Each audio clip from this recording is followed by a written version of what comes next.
So this morning, as it often happens, you know, when I arrived here this morning, I didn't know what I was going to talk about, and then 25 thoughts came to my mind, and I don't know where to begin. Let's begin from the more like the so-called like the oldest one, let's say, the Atisha in the jewel garland of the Bodhisattva said,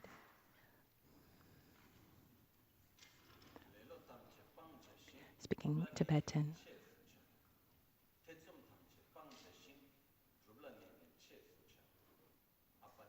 so abandon every doubt and practice with determination.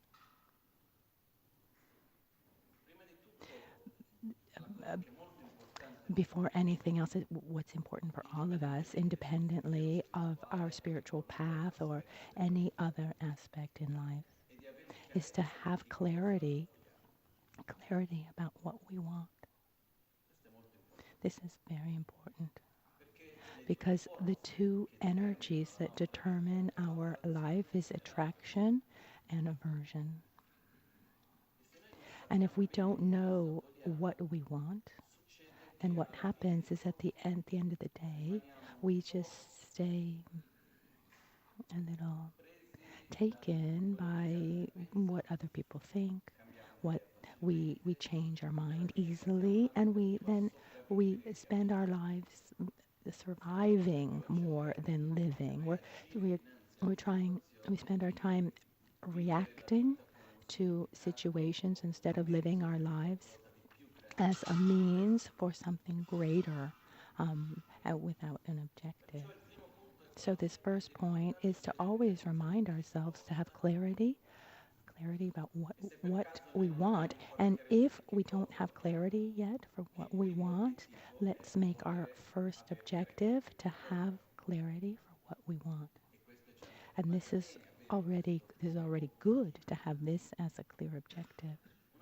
Once we once we set a goal, and once that goal is, the clearer that goal is, then the more desire and passion, and the more passion and desire that we have for that goal, then following the steps to get there becomes easier.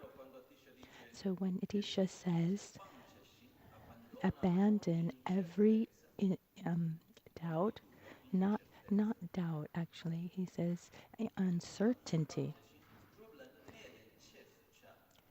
and practice with determination. So abandon any and all uncertainties. Be sure about the path that you're following. And with determination, take one step after the next. Once I was in Tibet at the monastery of Dachi Lumpo, and I was going to take teachings from the abbot Kachin Samputsung Rinpoche, and they were teachings. They were very, very early in the morning. Well, they were at 8 in the morning, but it's okay. It doesn't seem early, but remember that in Tibet they follow the time of Beijing, so it was like 6 in the morning. It was still dark when I went there. So let's say it was just before dawn. So before get to the house of my teacher, I mean he lived in this he he lived in the house of the abbots of the monastery, for centuries, have been the house of the abbots, which has at least is at least 3 centuries old, with a antique bed, etc. So it wasn't very comfortable, but for centuries, all the abbots lived there. So I was going there. It was about the fourth floor, and the stairs are not comfortable like ours are. They're incredibly steep. They're even cords, ropes, so that you can pull yourself up. You're going basically up vertically. So, so I get up to about the first floor, and I saw that there was a young monk who was bringing water, because even today, at least when I was there a few years ago, they still had, they followed a system from centuries past. I mean, there wasn't running water in the houses, so bringing about 30. Yes, this monk had like about 30 liters of water on his back with a rope against his forehead, and I was really surprised because he was really struggling. Even if he was born there, you know, we get to the third floor. He still needed to get to the fourth floor. He was, he was lost his breath. He was losing his breath a little bit. And he's like, "Oh no, please go ahead." And so after the teachings, I asked my master, my teacher.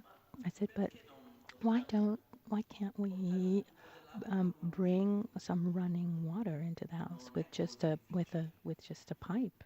It's not technically it's not that hard. It's very doable because there was actually a faucet in the courtyard. So at least for the abbot, I won't say like running water for everyone, but at least for the abbot, it would take about half a day's work to do this." And he answered me like this. He said, "If young people don't work hard for the simple things in life, like water, the simplest of things like water, and if they don't learn to have constancy and to work hard for the simplest things in life, like water, how are they going to manage after to put effort and constancy into their practice?" And I just said, "Yes, you're right." And then speaking with a friend who managed many things in the monastery, he talked about, anyway, the technical problems that they had them because the houses there are kind of like adobe. They're made of clay, and so it would be a big problem if the pipes broke. But but things come through the energy that's invested in that. Things don't just come. I mean, we put energy into something, and then we we we we reap the benefits. We reap the results, and that requires constancy. It's not so immediate. And unfortunately, we live in times where where we follow the law of minimum effort and maximum comfort, and we think that somewhere that the least amount of effort I make and the more comfort I have, the happier I will be. So here, where they're counting minutes, who does more? Oh no, he did less, and so I also should do less. We're always looking. Oh, but this is tiresome. I don't want to do it because it's tiresome. We're always looking for new technologies to work less, which is fine on one side, to find new technologies to work less. But in reality, is that our suffering doesn't come from hard work or from having to put effort into something. Our suffering doesn't come from having to wash dishes for an hour longer, an hour more, or staying in the office an hour more. Our suffering doesn't come from that. It comes from our dissatisfaction, from our jealousy, from our fear, from our desire, unlimited desire, from our own selfishness, our own ignorance. And facing these so-called mental defilements and putting effort into into opposing them, generating an antidote, requires a lot of energy, a lot of effort. It it it requires a tremendous amount of constancy. But as the abbot said of Tashi Lumpa in Tibet, and remember that he was one of the most important masters in all of Tibet. Even once I was with Rinpoche in, I don't even remember exactly where we were, but there was a meeting among many, many masters, etc. And they were there, I mean, somewhere in China, I don't remember exactly where. And at a certain point, we get to a hotel, and Rinpoche went to see the abbot of Tashilumpo, who then became my teacher in Tashilumpo many years later. And so Rinpoche went there to greet him. He made prostrations to him. He had so much respect to him, and he said, if we don't um, if we're not able to have constancy in put effort into the daily things, when putting effort means it means going a little bit beyond the want. It means taming the desire, in my opinion, or as I want it. But if we're able to have constancy and go beyond our own limits, in the very, very basic and daily activities, if, keeping the house clean, having, having daily tax, our daily tasks that you can do with constancy, even if it's tiresome. You take a commitment and keep it independently of whether it's pleasurable or not, whether it's easy or not easy. When we take a commitment, very often what's most important is not the commitment itself. If I take a commitment, like for example, every time I walk into the compa, I make 3 jumps. It doesn't change anything if I jump 3 times or not. But if I've taken a commitment by, breaking that commitment, then I'm destroying the faith that I have in myself, my own self-esteem. So very often when we take a commitment, just keeping that in keeping that commitment, which it's more important to in keeping the commitment, um, um, keeping that commitment, keeping that ability to be able to maintain a commitment often is more important than the commitment itself. It's really important that we cannot separate our spiritual practice from our daily lives. The two things have to be one thing, one solid thing. The point that our practice is not in meditation or in the kompa. Of course, that's also very important. But where we practice is at work, is with friends, is with our family. It's our daily conduct, our daily way of interacting and with everyone and everything. This is the most important point.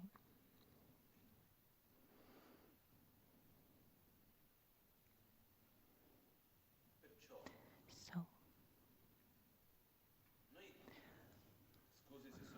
and excuse me if I'm so direct, but we are all made up of habits.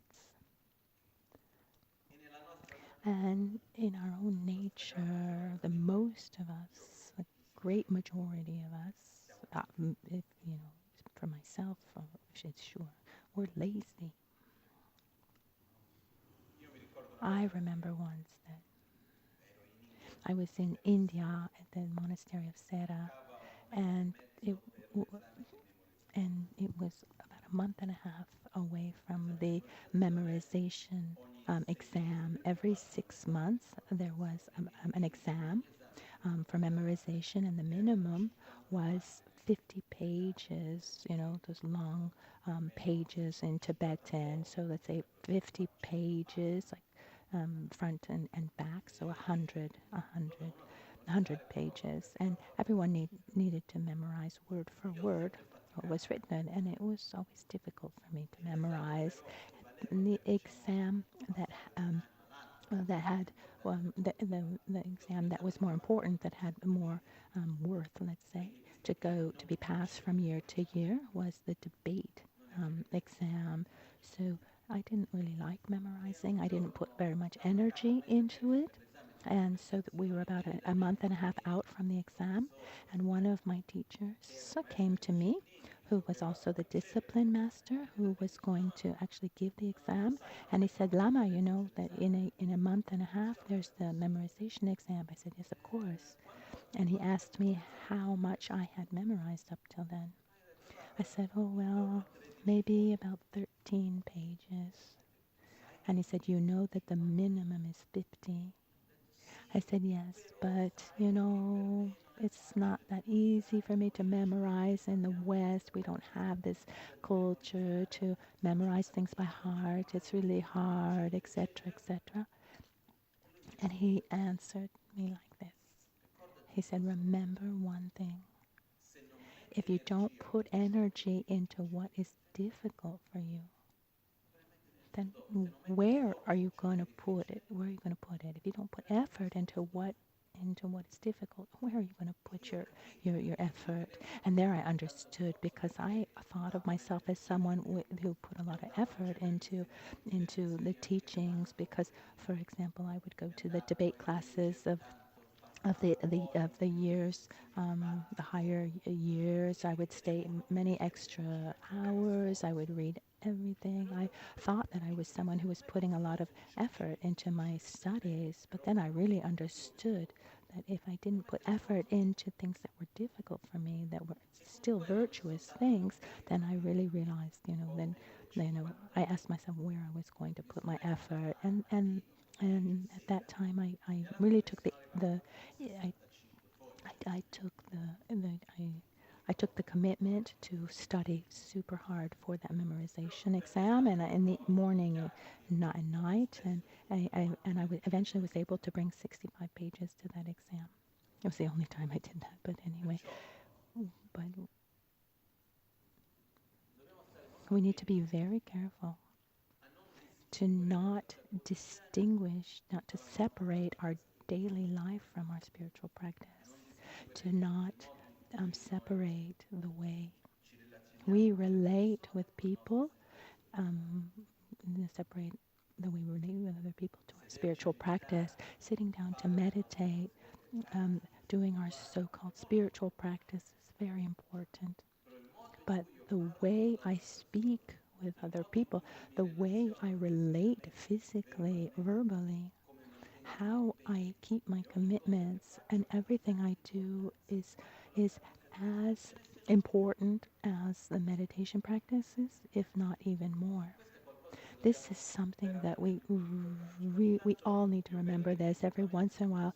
I see behavior and I'm not thinking about anyone in particular, but and even if I could think of someone, I wouldn't say it, but it's happened that I see behavior as if, like, doing a specific practice or sadhana or whatever it is, it's as if that was more important than serving food or at a restaurant, or keeping one's commitment, or how we relate with others, or anything else. I mean, you know, it's not absolutely like that, because most of us, we don't have this preparation to do a practice, in the highest way, with all the states of consciousness um, um, you know, developed perfectly, the visualizations perfectly.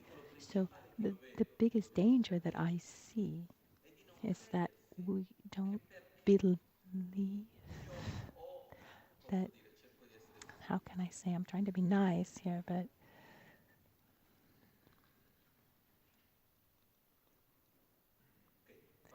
let me take a little turn here to explain it better. What I want to say is our spiritual path. So something common that happens is that we find ourselves within a social context. with our families or within the community. We're in a context with other people, and in that context, whether it be for work or a family or spiritual community, normally we have this tendency of generating an idealized image of how I should be, good and respected by the others.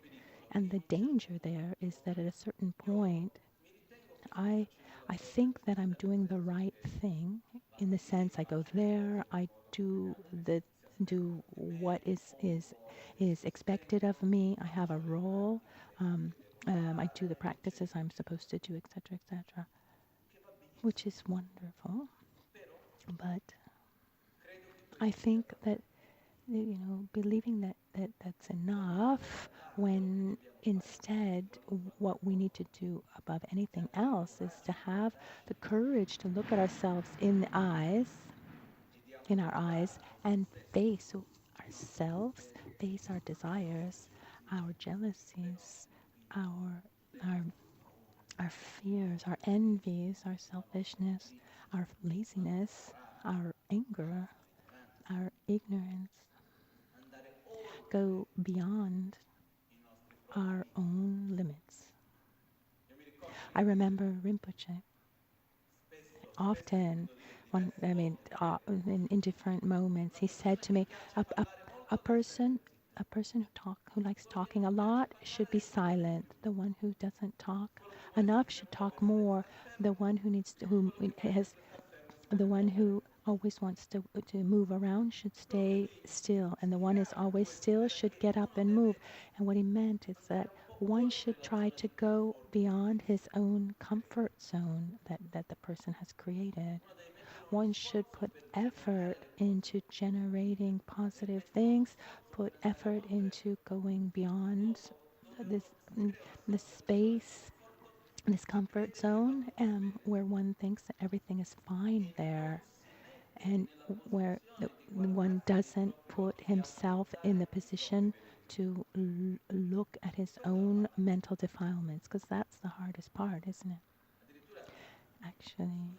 And so, excuse me if I give an example that is a little strong, but let's go to the extremes just to explain myself. One of my teachers, Geshe Tuptarinchen, one of the most incredible people that I've ever met. He's still alive.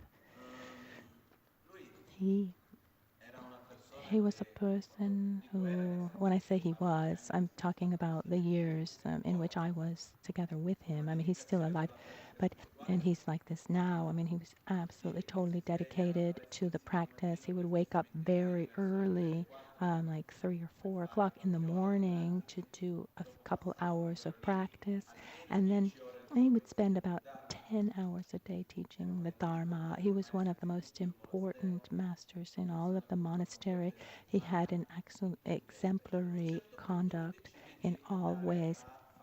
At a certain point, he wanted to take a long retreat, to do a long retreat. He left the monastery and he went into the mountains in the north of India, where there was an apple orchard, and in this apple orchard, there was a small house where they would actually store the apples, and they had restructured it enough, and they offered it to him for his retreat. And his attendant, who was one of my best friends of the monastery, Geshe Losang Ninja, and they went together, and afterwards, Geshe Losang Ninja told me later that at the beginning of the retreat, every time he would come out of session, in the morning, these meditation sessions, very often it would happen that his eyes would be all red, and his attendant didn't understand, and this went on for a while. And then at a certain point, he built up the courage to ask him what was happening, because in the Tibetan culture, and especially in the monastic tradition, one would never ask his own teacher what's happening, what he's feeling, his emotions, what happens within inside of someone is extremely personal and no one would ever dare ask. But after a few months, he built up the courage. Once it was past, when he saw that it wasn't happening anymore, we asked him why he would always have red eyes after session, and he answered that he was crying a lot. And the reason was that he said, I realized that for many, many years, I thought that I was practicing the Dharma, but in reality I wasn't. And now that I find myself here really doing it, I see that I don't have the energy, um, the energy to do it, and I to do it as I should. And I see all the energy I put in staying behind a role or or responsibility, and I didn't really face the aspects of myself more as deeply as I should have. Here, this is a strong example, So because maybe someone would say, okay, well, if that happens at this level, then I can forget about my own hopes, but what I mean to say that the practice is fundamentally important. Sitting down to meditate, studying the Dharma, reciting mantras, doing retreats is very, very important. But what's it's also even more important to remember that all of that exists um, at the service of something else, which is to become a Buddha. What does that mean? In Tibetan, it's sang ye. Sang means to eliminate, gradually eliminate our negative conditionings, our mental defilements, and ye means develop, to develop our qualities. So, so we do everything that we do uh, as in service of the development of our inner qualities and the diminishing of our negative conditionings. And we should never, never forget this. Always keep it in sight, in view, and we should always look at what we're doing.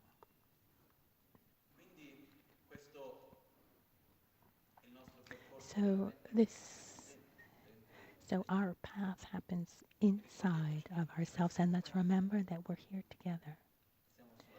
We're in the same boat. Every once in a while, someone says, "Oh, but you're Buddhist, and you shouldn't get angry." So it doesn't happen to me because I have other defects, but not that. But when the answer would be I get angry because I'm Buddhist, in the sense, because if I didn't get angry or have jealousy or any other mental defilement, then I wouldn't need to be a Buddhist. I'd already be a Buddha. So I'm Buddhist means that I I'm not there yet. So I need to, I accept myself with all my mental defilements.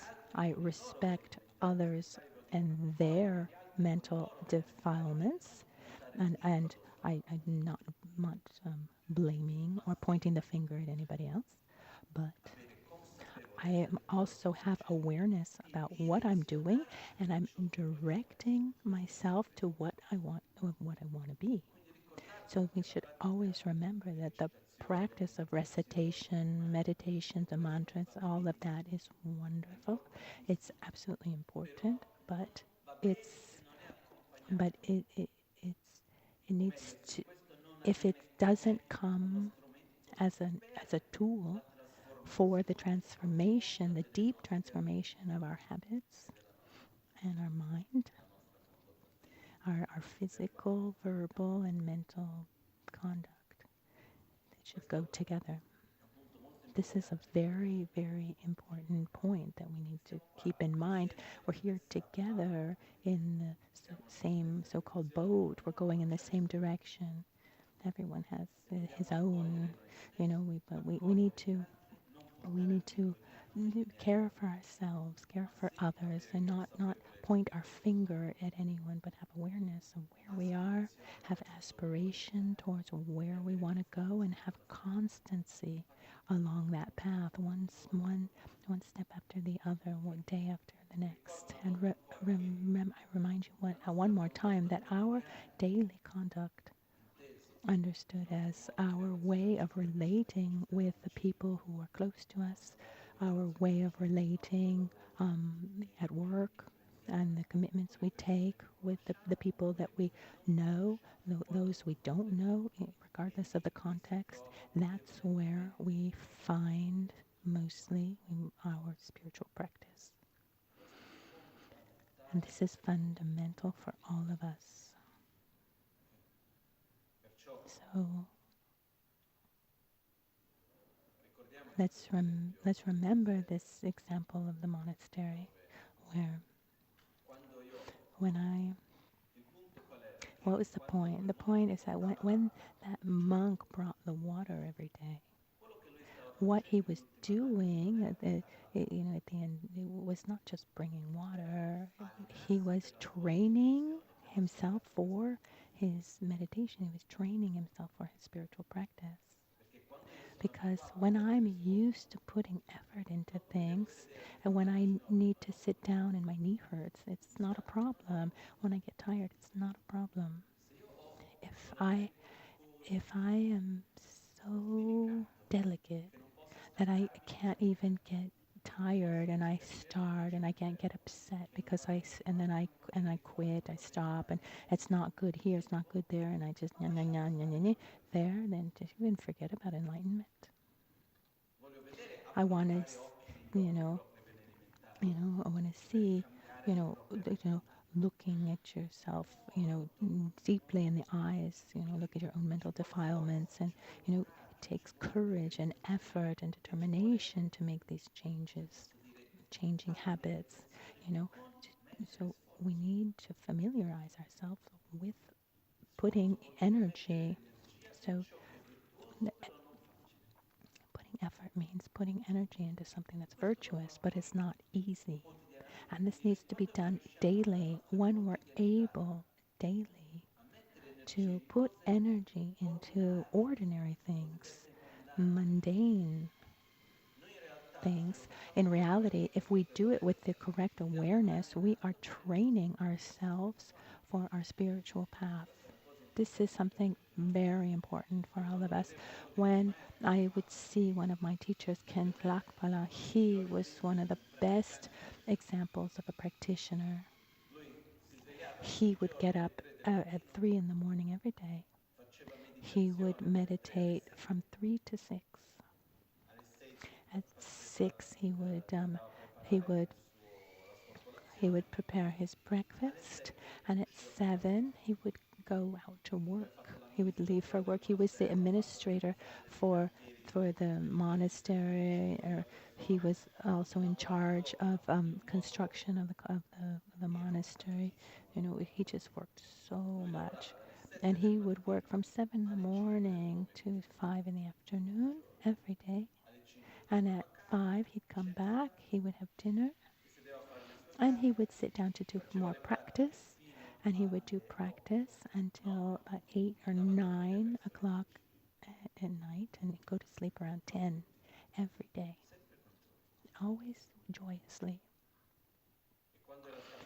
And when he finished his studies, he was asked by the abbot to be one of the teachers, one of the teachers of philosophy, because he was one of the best students, from the point of view of conduct, and also from his studies. But he said, I can't teach what I have not understood. So he taught the children learning to read and write, and also the monastery and the construction administration. He was one of the best examples, role models that I could have. He was responsible for me too. Each, he, in Tibetan it's called Kagagyekin. So he took care of me. So all of this to say that you can't practice the Dharma half, part time. Um, it it should be lived in every aspect of our lives, and the way is not always straight. Sometimes there are highs and there are lows, but what's important is that we're always following one direction. So be careful to not point our finger at anybody, at anyone else, and not even at ourselves, but instead to to welcome ourselves, have awareness for what we want, have awareness have awareness about our own behavior, what we're doing, what emotions are behind my choices and my actions, and direct our actions, our speech, our thoughts in that which is actually the best for ourselves. To or direct ourselves towards what we want to be, a being of peace, of love and wisdom, a balanced person, where one's mere presence is already beneficial for those around us, for those present. Let's do our dedications now for today.